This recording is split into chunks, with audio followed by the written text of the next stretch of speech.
I'm Reverend Tom Kearns, and welcome to 333 Magic 9, where the tarot cards and the astrology stars come together to help you. Make sure you hit the little bell for notifications, and please feel free to subscribe because these videos are for you. And there are a lot of different energies coming at you this month, and here's what they mean for your sign. Sagittarius, the card for the first week of the month is the Hanged Man. Now, the Hanged Man is here because he's telling us that we may need a new perspective as we see the universe is bringing a lot of change energy, and we need to look at the future and see how we must make adjustments in our lives for the new conditions. Now, the month begins with a powerful grouping of planets in the third house down here, and they're all in Aquarius. Now, the first thing is that the Sun is conjunct Jupiter. Now, that's a good energy, and it really encourages you to study your life and analyze what's going on around and about you.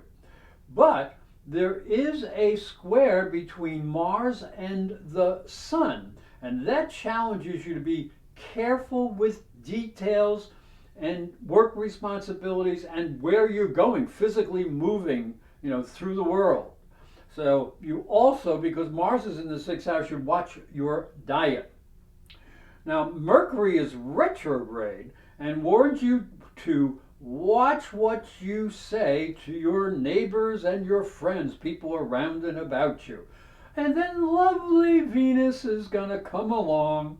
She will enter Aquarius and your third house, and she will ask you and bring you with a little bit of a desire to improve your communication skills and get along with other people. And Venus will conjunct Saturn on the 6th. So you'll have to be a little bit more serious about analyzing the information that you need and things that you value in life. The second week shows us the Two of Cups. Now, this is a card that talks to us about balance. And we may need to restore a balance between our material side and our spiritual side as we move through the past and move towards the future. It's hard to be unbalanced and go through what we're going through. This second week begins with the Sun, right down here, conjunct Mercury retrograde. Now, this can bring confusion into your environment or with travel. And the energy can become a little bit more intense as there's going to be a square from Mars to Mercury on the 10th. So make sure you do not speak with anger, and especially with people you don't know or in your work situation. Be careful there. Here's a goodie. On the 11th, Jupiter will conjunct Venus. And this is a happy energy that can bring a major opportunity to improve your environment. It's time to plan a trip or take a new educational course and expand your mind.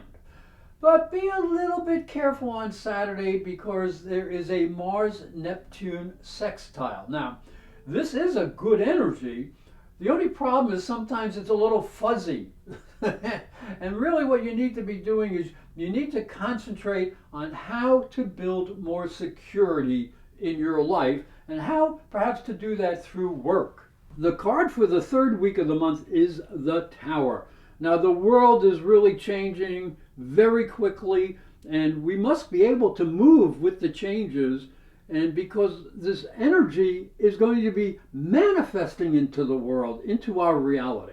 And the third week begins as Mercury is retrograde still and conjuncts Jupiter. So Jupiter expands things. And Mercury is retrograde, causing confusion. So you have to listen very carefully to things that you hear, and you must analyze and be very clear on what is the truth and what is not. here comes the tower moment. Here is the planet Saturn, and he is squared Uranus. Now, this is the past fighting against the future. So there's an important challenge coming to your intellect and into your job and health area. So you might have to really let go of your fears and learn new techniques or new computer skills, or actually even create a new habit pattern in your life. On the 19th, Venus will square Mars. So here's Mars and here is Venus. Now again, this is a challenge and it deals with work and with your environment. So you have to make sure that you're keeping your performance up, and you cannot be expressing anger. Be careful about that. And this all may be clarified when Mercury will finally go direct on the 20th, and then you may understand how you need to adjust your thinking to the new conditions that you find yourself in.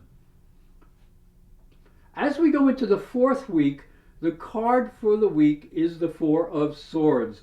And look at how she's just laying there on the cloud. Boy, that's great. So after all the energy that has changed things and have upset the status quo and points to actually more changes in the future, we may need some rest and recuperation. And there's some good things coming during this week.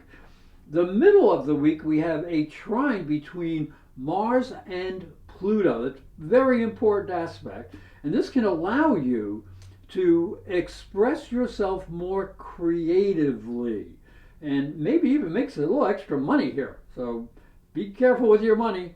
Watch what you spend it on. The Sun and Venus will move into Pisces, and that can bring more gentleness into your home life and increase the potential for a sense of deep security. And then there's a sextile between the Sun right down here and Uranus in the 6th house, and this can bring an opportunity to express your deepest feelings and some creative energy in your family or in your work area. Hi, I'm Reverend Tom Kearns, and this is my story. If you are a spiritual seeker, it may help you on your journey. I believe your spiritual development is as important as your religion. If you look at Christianity, it focuses on the life of Jesus. But Jesus was never a Christian. He was Jewish. If this thought intrigues you, you'll enjoy my new book, Light from Water, Freeing Jesus. It's available on Amazon.com and through fine bookstores.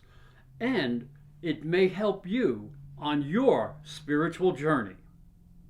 I'd like to thank you for watching and thank you for listening. Remember to subscribe because these videos are free, and hit the little bell for notifications. And for a special offer, visit my website, internetpsychicreadings.com.